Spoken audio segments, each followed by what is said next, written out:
Bonjour messieurs, bienvenue sur TV Touraine, le web TV de ta région. Pouvez-vous vous présenter et nous expliquer pourquoi nous sommes réunis aujourd'hui au plan d'eau en Boise? Alors, bonjour, je m'appelle Anselme Cornio et je participe à l'Enduro de la Vareille de Souchandon. Donc, c'est une compétition de pêche à la carpe qui dure 72 heures. Bonjour, moi je m'appelle Hugo Lucas, j'ai 21 ans. Et comme il a dit, on a la Varenne Chambon pour la compétition. Et vous êtes une équipe un peu particulière sur cet enduro. Vous avez participé à différents championnats et vous allez participer à un championnat un peu prestigieux, si on peut dire, en Italie, c'est bien ça? Quel est ce championnat? Alors oui, cette année on est rentré en équipe de France jeune, ce qui nous donne l'opportunité de participer au championnat du monde de pêche de la carpe pour les jeunes de moins de 22 ans. Alors comment on peut participer à ce type de championnat pour la pêche? Pour une personne lambda, c'est juste un loisir. La pêche, c'est vraiment un sport?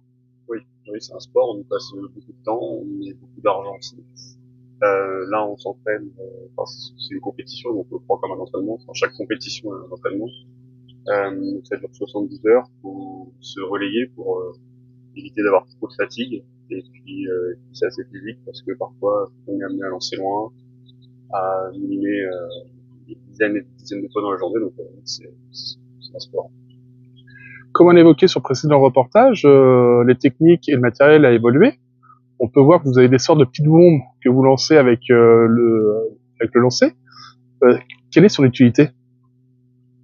Son utilité, c'est de mettre de l'amorce dedans, et puis on l'envoie sur un spot qu'on a choisi sur le plan d'eau, où on a bien sondé le fond, puis ça nous permet de mettre une stratégie en place pour l'enlever.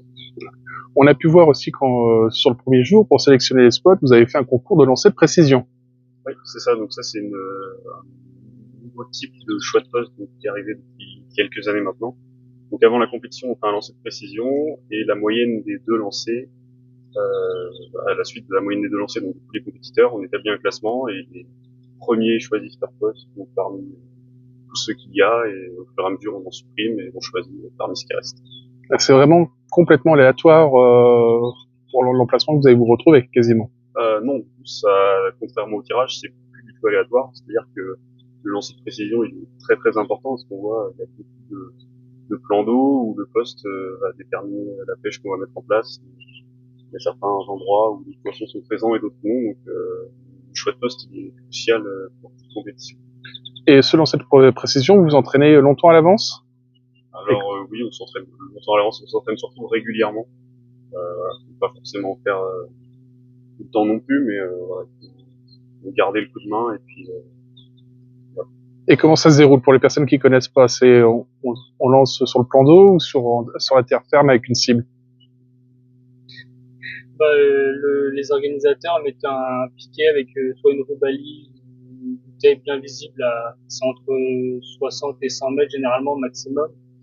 Et en fait, par binôme, on a deux lancers. Et après, comme il a dit, ils établissent la moyenne. Et après, au fur et à mesure des moyennes, on choisit notre poste. Après, la stratégie de pêche, ça se passe comment? Vous la décidez en commun? Vous travaillez comment? Oui, tout à fait, on est en binôme, on pêche sur le même poste, donc il faut obligatoirement qu'on établisse la stratégie en commun. On va pas faire des choses qui sont contradictoires. Bon là, on est venu s'entraîner, on habite pas très loin, on connaît un petit peu le plan d'eau, mais autrement, on essaye différentes choses. Voilà, toujours en commun, on se concerte avant et on pèse le pour et le contre pour savoir si on met en place telle ou telle chose. Donc, vous évoquez les amorces, elles ont aussi évolué. Euh, à l'époque, on pouvait venir avec du maïs et compagnie. Maintenant, c'est des boulettes, c'est quoi? C'est ou des préparations complètement maison que vous faites vous-même? Ouais, il y a différentes façons. Là, vu que le poisson est très peu mordeur, on cherche un peu ce qui l'intéresse, on va dire. Donc, là, c'est vrai que le poisson, sur chaque poste, enfin, ceux qui ont fait des poissons, c'est jamais la même approche. Donc, c'est vrai que là, c'est pas facile. Donc, on essaye un peu tout. Et quel est votre secret pour avoir atteint un niveau aussi élevé en compétition de pêche sportive?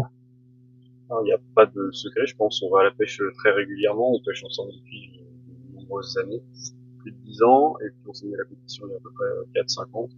On les a toujours faites ensemble, et puis voilà. Faut faire des compétitions, faut aller au bord de l'eau, faut essayer de comprendre comment mangent les poissons, comment ils se comportent, et puis au fur et à mesure on apprend des choses, et on les met en place. Alors parfois ça marche pas, mais en tout cas on essaye toujours plein de choses. Et un dernier mot pour nos joueurs, pour leur donner envie de venir découvrir ce sport? Bah, contrairement à ce qu'on peut penser, on n'attend pas toute la journée. Enfin, voilà, on essaie d'être un maximum actif. Alors parfois c'est un petit peu long, hein. Sur 72 heures on a des creux, notamment là où on fait très peu de poissons. Mais le cadre est sympa, on est au bord de l'eau, voilà, c'est paisible, on est bien. Très bien. Je vous remercie, à très bientôt sur TV Touraine.